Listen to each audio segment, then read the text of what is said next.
Thank you so much for inviting me to speak with you about my journey with my son. I am the parent of an adult son with a serious mental illness. What does that feel like? What does that mean? It means I know what it is like to have a stranger inside my son's body, to see a young man whom I've loved and nurtured from the moment he was born become someone whose face I recognize, but whose personality is completely alien to me. Well, the last time Kevin got sick was on a Thanksgiving day, and he knew I could tell he was slipping, and he was afraid I'd call the police, so he bolted out of our house, and he jumped in his car, and he sped away. And I called and called and called, and he finally answered. "Where are you going?" I asked. "Heaven," he said. That was not reassuring. He got as far as North Carolina before he ran out of gas and called me. I said, "I'll come get you." He said, "No, Dad, don't come." I told him to go get gas. I'd give him a credit card. And he said, "No, Dad, no, you don't understand." Voices in his head were telling him that if he stepped out of that car in North Carolina, he would die. Now, we all know that that's ridiculous and he wouldn't have died. But how do you know you're watching and listening to me right now? You know because your brain is telling you. And if your brain told you that all of us would die the moment I stopped speaking, well, this would be an awfully long speech. So I did what no father should do. I arranged for him to get gas, and he drove completely psychotic up I-95 going off the highway twice.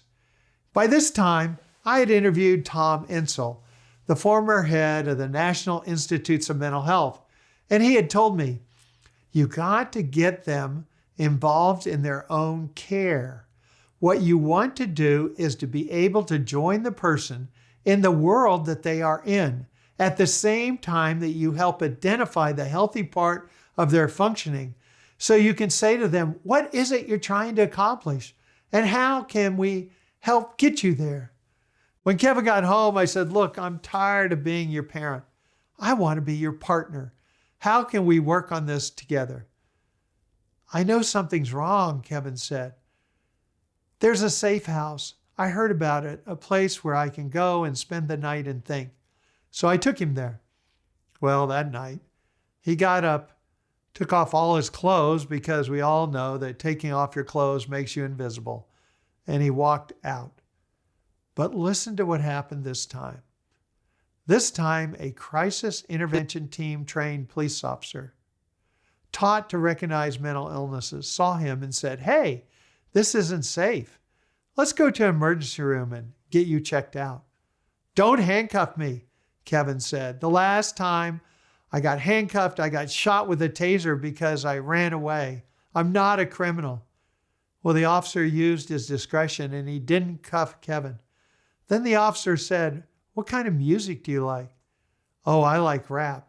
So the officer turned his radio to a rap station. He called my son by his name. He treated him with kindness and respect. And we now know that even when you're psychotic, you can tell when someone is treating you with respect and listening to you. When they got to the hospital, my son thanked the officer and said, "Wow, this is better than a cab ride." The officer didn't leave. He stayed. And when the doctor said, "Well, he's not dangerous," the officer said, "Oh, really, doctor? What if I drop him off naked on your front lawn?" The doctor admitted him. And this time, Kevin wasn't simply held for 24 hours and shoved out the door. Instead, he got a fabulous case manager who met with us as a family and listened to us. She arranged for him to see a psychiatrist who met with us as a family and actually listened to Kevin and us.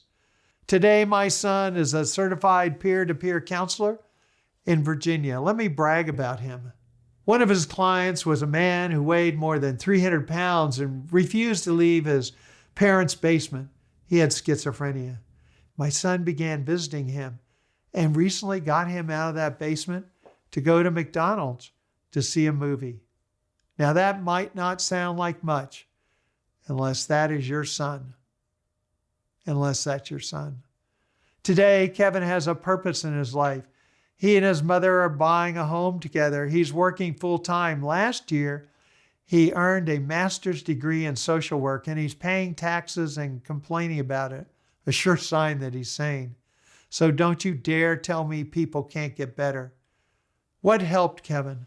What helped my son? The first was acceptance. Kevin accepted he was ill. Kevin got help with housing so he could live independently. He found a purpose in his life through his work. And finally, Kevin was told he could recover. It was expected of him. He didn't have to sit on the sidelines of life. He was given hope. That's right, hope. Writer Hal Linsby said it best. Man can live about 40 days without food, about 3 days without water, about 8 minutes without air, but only for 1 second without hope.